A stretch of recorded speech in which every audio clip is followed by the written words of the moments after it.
Hello दोस्तों, मैं अनुपम आपका स्वागत करता हूं आपके अपने यूट्यूब चैनल ट्रिक्सटांडो में।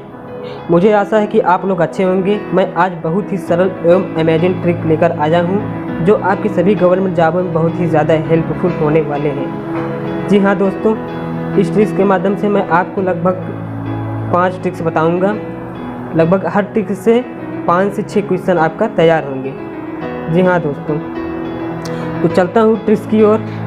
देखो दोस्तों, ट्रिक्स का मेन फ़ायदा ये है, अगर आप ट्रिक्स के माध्यम से पढ़ेंगे तो आप भूलेंगे जल्दी नहीं, आप जल्दी भूलेंगे नहीं। और यदि जो है आप थ्योरिकल पढ़ते हैं या कहीं किसी भी तरीके से अदर पढ़ते हैं तो आप शायद कुछ समय बाद भूल भी जाएं। बट अगर आप ट्रिक्स के माध्यम से कोई चीज़ याद करते हैं तो आपके दिमाग में काफ़ी समय तक बैठा रहता है और जो है और एक ट्रिक से लगभग 5 से 6 क्वेश्चन आपका तैयार हो जाता है बहुत ही आसानी से और बहुत ही कम समय में। तो दोस्तों चलते हैं ट्रिक्स की ओर।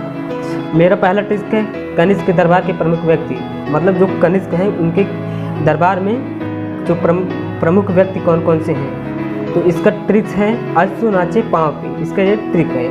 और जो अश्व और जो ये चारों हैं ये इनके कनिष्क के प्रमुख दरबारी हैं, ठीक है। अब अश्व घोष, नागार्जुन, चरक और पार्थ, ये 4 दरबारी इनके प्रमुख 4 दरबारी थे इसके कनिष्क के। तो हमारा ट्रिक क्या है कि अश्व, अब ये अश्व जो है, ये अश्व का मतलब, ये अश्व जो है यहाँ से लिया गया, अश्व का मतलब है अश्व घोष। जो अश्व घोष है ट्रिक, पहला ट्रिक है अश्व से ये अश्व घोष, और न से जो है ये नागार्जुन, ठीक है। और चा से जो है ये चरक, और पा से जो है ये पार्श, ठीक है। अब आप याद रखेंगे जो अ से हो गया हमारा अश्व घोष, ठीक। और ना से जो है हो गया नागार्जुन, ठीक है, ये नागार्जुन हो गया। और चा से जो है हमारा चरक हो गया, ठीक है। और जो पा है ये पा से हो गया हमारा पार्श, ठीक। अब ऐसे आप आसानी से याद रखेंगे।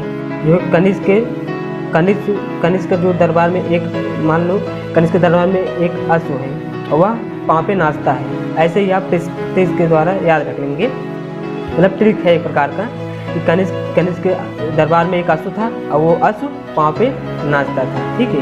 अब अश्व नाचे पाँव पे, कनिष्क दरबारी हैं। अब अगर यदि इसका क्वेश्चन कैसे बनेगा, जैसे दे दिया गया जो है, कोई दे दिया गया इनमें से, दे दिया गया जैसे इनमें से कनिष्क के दरबारी हैं, इनमें से कनिष्क के दरबारी हैं। पहला ऑप्शन कोई दे दिया गया, दूसरा ऑप्शन कोई दे दिया गया, मान लो तीसरा ऑप्शन इसमें से कोई दे दिया गया। अगर आप जो है मान लो भूल भी गए और आपको पता है कनिष्क के अश्व था वो पाँव पे नाचता था, अगर आपका अक्षर है तो इससे आप पहले शब्द से आप इसे जो है टिक आसानी से लगा लेंगे और लगभग 1 से 10 सेकंड के अंदर में ही आप क्वेश्चन को सॉल्व कर लेंगे। तुरंत आप देखते ही आंसर लगा देंगे।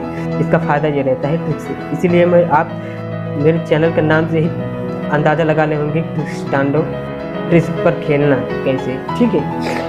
तो अश्व घोष जो है अब आपको पता समझ हो गया। अब देखो इसमें से अगर दे दिया गया कनिष्क की दरबारी कौन है, मान लो दे दीजिएगा, दूसरा दे दिया चरक, तीसरा दे दिया चरक दे दिया गया, हाँ। और कोई अदर है। अब आपको पता है कनिष्क के दरबारी अश्व नाचे पाँव पे, अब आ से अश्व घोष, ना से नागार्जुन, चा से चरक और पा से जो है पार्श, आपको पता है। अब इनमें से यदि आपको कोई नहीं पता है बट ट्रिक में जो है आपका ये 4 को पता है, फिर भी आप कर सकते हैं। और एक ऐसे भी दे दिया, और एक क्वेश्चन दूसरे तरीके से ऐसे बनेगा, इनमें से कौन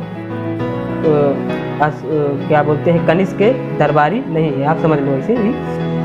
तो और इसमें 3 कोई ऑप्शन दे दिया रहेगा, ठीक है। मान लो पहला ऑप्शन दे दिया गया अश्व घोष, नागार्जुन, चरक और पार्श दे दिया गया, ठीक है, हाँ। मतलब 4 है और 3 दे दिया गया, ठीक है। इसमें से 3 दे दिए और एक कोई दूसरा ऑप्शन दे दिया गया। अगर आपको ये ट्रिक्स याद है, अश्व घोष, नागार्जुन और मान लो कोई एक चरक मान लो दे दिया गया याद है और एक नहीं याद है, तो आप उसको भी सही कर सकते हैं। 2 टाइप से क्वेश्चन आपको बन जाएंगे और ठीक है, और लगभग 5 से 6 क्वेश्चन इससे बन जाएंगे आपका, ठीक है दोस्तों। चलते हैं, आपको ये ट्रिक समझ में आ गया होगा। चलते हैं अगले ट्रिक की ओर। तो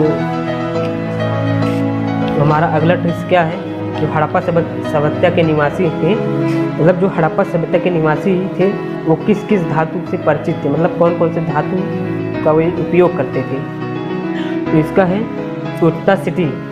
जो हड़प्पा सभ्यता के निवासी थे वो सिटी के बारे में ज़्यादा सोचते थे कि कैसे सिटी बनाया, भाई पुराने ज़माने के हैं, वो सिटी उनको चाहिए ना कैसे बनाने के लिए, इसलिए अब हड़प्पा सभ्यता सबसे पुराना और सोचता सिटी वो डेवलप करना चाहते थे, इसीलिए वो सोचता सिटी सोचते थे हमेशा सिटी के बारे में। आप ऐसे याद रखेंगे इस चीज़ को, ठीक है। अब सा से मतलब होता है सोना, जैसे कि लिखा है सा के मतलब होता है सोना। अब चा का मतलब होता है चांदी, ठीक है, चा का मतलब होता है चांदी। और ता का मतलब होता है तांबा, ठीक है। और सा का मतलब होता है शीशा, ठीक है। और टा का मतलब होता है टिन। अब ये लोग सोना, चांदी, तांबा, शीशा और टिन से परिचित थे, ये हड़प्पा सभ्यता के जो निवासी थे, ठीक है। हड़प्पा सभ्यता के जो निवासी थे इससे परिचित थे। अब इसको अब आपको समझ में आ गया होगा कि सोचता सिटी, ये हड़प्पा लोग थे, सिटी के बारे में सोचते थे ज़्यादा कि कैसे सिटी बनाया जाए, ठीक है। और तो वही जो है ट्रिक हो गया कि सोचता सिटी। अब आपको पता है, यदि ऑप्शन में वही जैसे पिछले टिप्स में बताया था मैंने कि एक दो तरीके से बनेंगे आपके क्वेश्चन, कि पहला दे दिया जाएगा इनमें से कौन से हड़प्पा सभ्यता कालीन के निवासी जो है वो कौन से धातु का उपयोग करते थे, और एक बनेगा इनमें से कौन से धातु का उपयोग नहीं करते थे। अगर नहीं आया है तो उनमें से एक ऑप्शन गलत रहेगा, जो हड़प्पा सभ्यता द्वारा यूज नहीं किया जा रहा होगा, ठीक है। और जो हमारा दूसरा क्वेश्चन होगा उनमें दिया रहेगा इनमें से कौन सा हड़प्पा सभ्यता कालीन हड़प्पा सभ्यता के निवासी यूज करते थे, उनमें से एक सही रहेगा, ठीक है। आप वो लगा देंगे, ठीक है। तो ठीक है। और हाँ दोस्तों, मैं एक बता दूं कि एक कांसा होता है, जो कांसा होता है, यह जो है टिन तथा तांबा, ठीक है, ये टिन तथा तांबा से मिलकर बना होता है। और इसको मैंने क्यों लिखा आपको पता होगा, ये भी मैंने क्यों लिखा, क्योंकि यह पहली मिश्र धातु है, ये पहली मिश्र धातु है, ठीक है। यह कांसा जो है ये टिन और तांबा से मिलकर बनी होती है और यह पहली मिश्र धातु है, ठीक है, ये पहली मिश्र धातु है। जैसा आशा करता हूँ कि आपको ये भी ट्रिक्स आसानी से समझ में आ गया होगा। सोचता सिटी हड़प्पा सभ्यता ज़्यादा सिटी के बारे में सोचते थे, बनाने के लिए वो हड़प्पा लोग वो पुराने रहते थे नदियों के किनारे, ठीक है। अब वही सोचता से सोना, चांदी, तांबा, शीशा और टिन, ठीक है। चलते हैं अगले टिप्स की ओर। अब हमारा अगला टिप्स है महमूद गजनवी के समय के विद्वान, ठीक है। महमूद गजनवी के समय के विद्वान। अब जो महमूद गजनवी है वो हमारा फूफा है। अब ऐसे मतलब ट्रिक से समझने के लिए आप याद रखेंगे कि जो महमूद गजनवी हैं वो हमारा फूफा है। हमारा फूफा है मतलब अगर गजनवी कहीं आ गया, महमूद गजनवी कौन, तो भारत में आया था विदेश से, तो हमारा फूफा हो गया ना।